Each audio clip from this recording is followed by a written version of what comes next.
Les évasions de prison peuvent être rares, mais lorsqu'elles se produisent, elles provoquent souvent des scandales et attirent beaucoup l'attention des médias. Bonsoir et bienvenue à tous, chers éclaireurs. Aujourd'hui, dans cette nouvelle vidéo, nous allons vous amener à la découverte des 12 meilleures évasions de prison de tous les temps. Ce sont toutes de vraies histoires avec des résultats fascinants. Voici donc les meilleures évasions de prison de tous les temps. Alors, si vous êtes prêts, on commence. Mais tout d'abord, voici la question du jour. 4 plus 10 multiplié par 0 plus 2 est égal à combien? Réponse A, 2, réponse B, 6 et réponse C, aucun. À vos claviers, la réponse sera donnée à la fin de la vidéo. Alors comme d'habitude, bon visionnage. Avant de commencer, n'oubliez pas de vous abonner et d'activer la cloche de notification, car cela va vous permettre de ne pas manquer nos prochaines vidéos. C'est parti.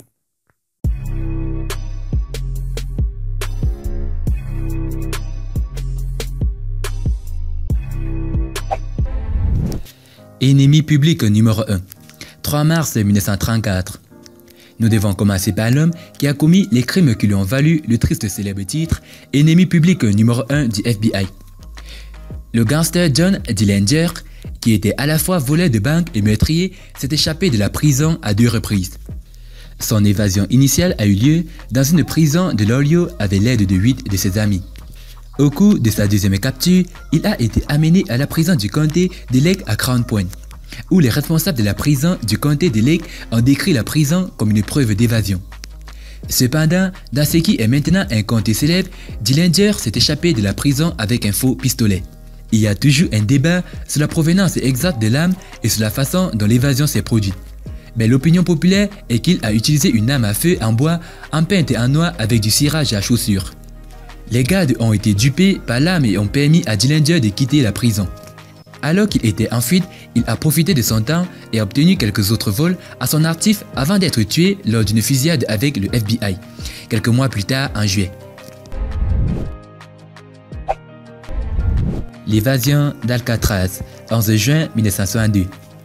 Dans un autre conte extraordinaire qui a été popularisé par un film à succès mettant en vedette Clint Eastwood, 3 prisonniers se sont échappés d'Alcatraz. Alcatraz était une prison fédérale à sécurité maximale située sur une île au large de San Francisco. Entouré d'eau, il a été jugé incontournable. Tout cela a changé le 11 juin 1962 lorsque Frank Lee, Maurice, John Anglin et Clarence Anglin se sont échappés en creusant un tunnel à travers un mur de béton, à l'aide d'une cuillère. Pour gagner du temps, ils ont créé des mannequins en papier mâché équipés de cheveux dans le salon de coiffure de la prison et ont déposé les leurs dans leur lit. Les prisonniers sont ensuite entrés dans l'eau via un bateau qu'ils avaient fabriqué à partir de plus de 50 imperméables volés. Leur évasion n'a été remarquée par les gardiens de prison que le lendemain matin. À ce moment-là, une perquisition a commencé, mais finalement les hommes n'ont plus jamais été entendus. Les responsables de la prison du FBI et d'Alcatraz supposent à ce jour que les 3 hommes se sont noyés dans l'eau. Si cette théorie est vraie, le corps n'a jamais été découvert. Il y a eu des spéculations selon lesquelles les 3 hommes se sont échappés et ont déménagé au Brésil. Une lettre a été soumise à la police en 2013 prétendant provenir de John Anglin. Il a affirmé que bien que tous les 3 se soient échappés avec succès, il était le seul qui soit encore en vie à l'âge de 83 ans. Le FBI a déclaré que les empreintes digitales et les preuves d'ADN n'étaient pas concluantes et que l'authenticité de la lettre ne pouvait pas être conclue positivement. En 2016, une photo a été révélée qui aurait montré les 2 frères au Brésil 13 ans après leur disparition. Les autorités n'ont pas confirmé que cette photo représente bien les détenus évadés. Attrape-moi si tu peux. Avril 1971. Dans un autre classique devenu hollywoodien, l'évasion de Frank en bagnole a été largement popularisée. Frank était un fraudeur et un exploiteur notoire, sur qui est basé le film Attrape-moi si tu peux. Frank a commencé à commettre des crimes dès l'âge de 15 ans et s'est évadé de prison à 2 reprises. La première fois, alors qu'il était expulsé vers les États-Unis, Frank s'est échappé d'un avion britannique, à JFK.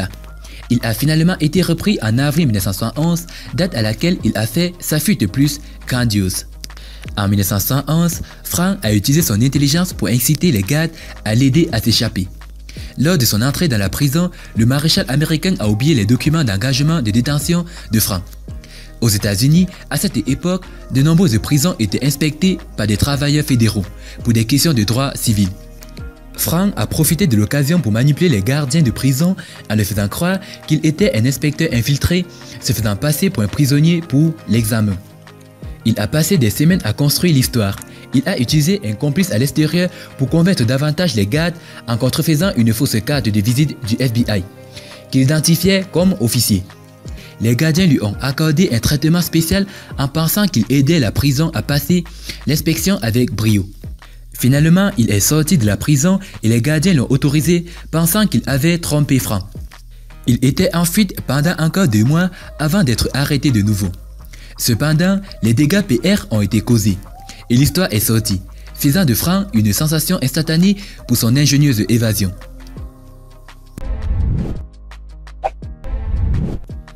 Les nectarines sont la clé.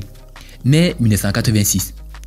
En 1986, Michel Vaujoux et son épouse ont utilisé des fruits dans un plan d'évasion élaboré. L'épouse de Michel, Nadine, a suivi des coups d'hélicoptère avant l'évasion. Michel a utilisé des nectarines peintes comme des grenades pour se frayer un chemin sur le toit de la prison. De là, sa femme l'a récupéré dans un hélicoptère et ils ont atterri dans un terrain de football. Sa femme a été arrêtée et Michel a été abattu après une tentative de vol ratée. Nous ne pouvons pas nous empêcher de souhaiter avoir une photo de ces grenades à nectarines d'aspect réaliste. Michel a peut-être manqué sa vocation d'artiste. La clé magique. 10 janvier 1995. Dans une évasion qui semblait incroyable, 3 détenus se sont évadés au Royaume-Uni, en mémorisant le contour d'une clé. Les détenus entre Roger Kesh-Rose et Matthew Williams travaillaient dans l'atelier de tôlerie de la prison et fabriquaient tous les outils nécessaires pour les évasions dans l'atelier. Ils ont mémorisé le schéma principal d'un garde et en ont fait une réplique qui les a essentiellement permis d'ouvrir n'importe quelle porte pendant leur évasion. Ils ont également fabriqué une échelle en acier de 25 pieds et un pistolet fait maison. Pas un, pas 2, mais 3 échappés d'hélicoptère. 12 octobre 2001. Le voleur et meurtrier français Pascal Payette a 3 évasions réussies de prison à son actif qui lui ont valu une renommée internationale. Le 12 octobre 2001, Pascal s'est échappé d'une prison d'un village français en demandant à ses amis de le récupérer sur le toit de la prison avec un hélicoptère détourné. Il est ensuite retourné à la prison par hélicoptère en 2003 et a aidé 3 autres prisonniers à s'échapper. En 2005, il a été condamné à 30 ans pour le meurtre d'un gardien survenu lors d'un détournement de voiture en 1997. Il n'a été emprisonné que peu de temps avant de décider de s'échapper à nouveau. En juillet 2007, Pascal a pris des dispositions pour que ses amis détournent un hélicoptère, prennent le pilote en otage et le forcent à s'envoler vers la prison de Pascal où il attendait sur le toit. Bien que sa 3e évasion ait réussi, il a finalement été repris en Espagne.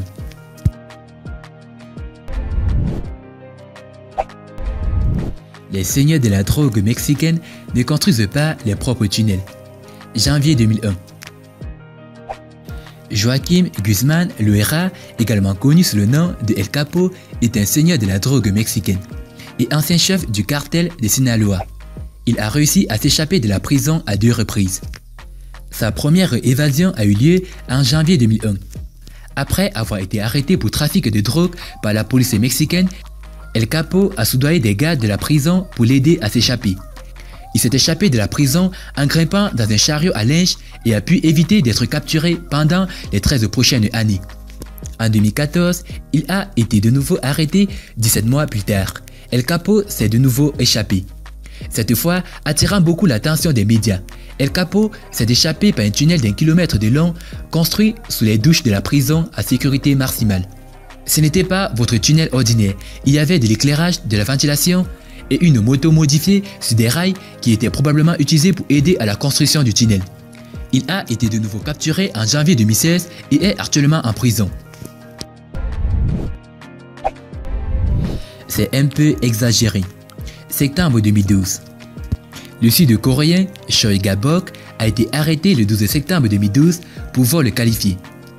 Choi était un pratiquant de yoga de 23 ans et le 17 septembre, 5 jours seulement après son arrestation, il s'est faufilé à travers une fente de nourriture qui ne faisait que 5,9 pouces de hauteur et 17,7 pouces de largeur. Le mouvement entier aurait pris 34 secondes. Son évasion lui a valu le surnom de Coréen Houdini des journalistes. Mais il a été arrêté 6 jours plus tard. Maintenant, c'est un bon repas. 5 juin 2015. David Sweet et Richard Matt, deux prisonniers du centre correctionnel de Clinton, ont passé des mois à planifier leur évasion. Les deux détenus travaillent dans des sections privilégiées de la prison, y compris la cuisine, ce qui leur donnait accès à des outils. Quand ils ont marché autour du champ de la prison, le duo s'est rendu compte qu'un ralentisseur dans le champ était en fait un tuyau qu'ils pouvaient ramper pour s'échapper. Richard Matt a également établi une relation avec le tailleur de prison, Joy Michel. Il l'a convaincu de se faufiler dans des lames de scie à marteau cachées dans la viande de hamburger congelée. Tout cela lui a permis d'avoir les outils nécessaires pour couper les murs en acier. Ils ont laissé des mannequins avec des chandails de l'établissement correctionnel Clinton dans le lit pour tromper les gardes lors de les contrôles nocturnes. Ils auraient également laissé une note disant « Passez une bonne journée ». À l'origine, Joss était censé les rencontrer à l'extérieur des murs de la prison et les aider à s'échapper avec un véhicule de fuite. Cependant, Joss n'a pas réussi à se présenter et la paix a dû continuer son chemin. Après plusieurs jours de fuite des responsables, les deux ont finalement été retrouvés et une impasse a entraîné la transpiration de Sweet et la mort de Matt. L'inspecteur général de New York a déclaré qu'elle appréciait l'attention, le sentiment que les deux lui procuraient, mais qu'elle n'avait qu'une relation physique avec Matt.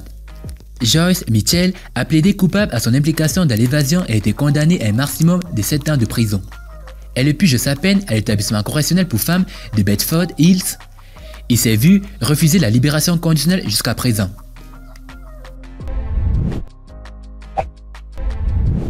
Une touche de femme, 2012. En 2012, Ronald Silva, un trafiquant de drogue, s'est évadé d'une prison brésilienne. Lorsque sa femme est venue pour sa visite hebdomadaire, elle a donné à son mari les vêtements qu'elle portait et a changé en tenue de rechange qu'elle avait dans son sac à main. Silva s'est ensuite donné beaucoup de mal pour se raser les bras et les jambes, appliquer de faux ongles, mettre une perruque, du rouge à lèvres, des talons et la tenue que sa femme lui avait laissée. Il a pu passer juste devant les gardes et sortir dans la rue sans attirer l'attention. Cependant, alors qu'il se dirigeait vers ses amis qui l'attendaient à un arrêt de bus, un flic intelligent l'a remarqué luttant pour marcher dans les talons et a remarqué que quelque chose n'allait pas tout à fait bien. La femme de Silva a prétendu que pendant qu'elle lui apportait les vêtements, elle n'avait aucune idée de ce qu'il avait l'intention d'en faire.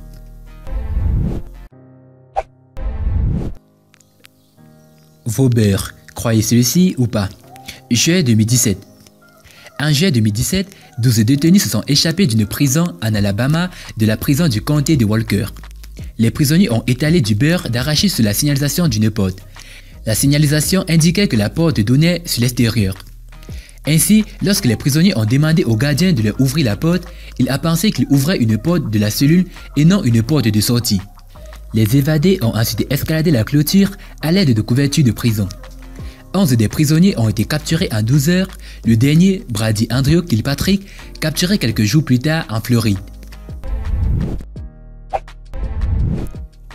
Si vous ne réussissez pas, réessayez. 1er juillet 2018. Le gangster français Redouane Faïd purgeait une peine de 25 ans de prison pour un vol qualifié manqué en 2010 qui a tué une policière. Le 12 avril 2013, il a fait sa première incarcération. Il a utilisé des explosifs pour franchir ses portes de prison et se libérer dans la ville de Sekedun, dans le nord du pays. Faïd a retenu des otages pendant son évasion pour assurer sa fuite en toute sécurité. Il a été arrêté quelques semaines plus tard en Seine-et-Marne, où il envisageait de fuir en Israël. Le 1er juillet 2018, Faïd a fait sa deuxième évasion choquante. Cette fois, il a fait détourner un hélicoptère par 3 hommes masqués et forcé le pilote à atterrir dans la cour de la prison de Roe. Les criminels auraient atterri sur l'hélicoptère et laissé le pilote indemne et auraient pris leur première voiture de fuite.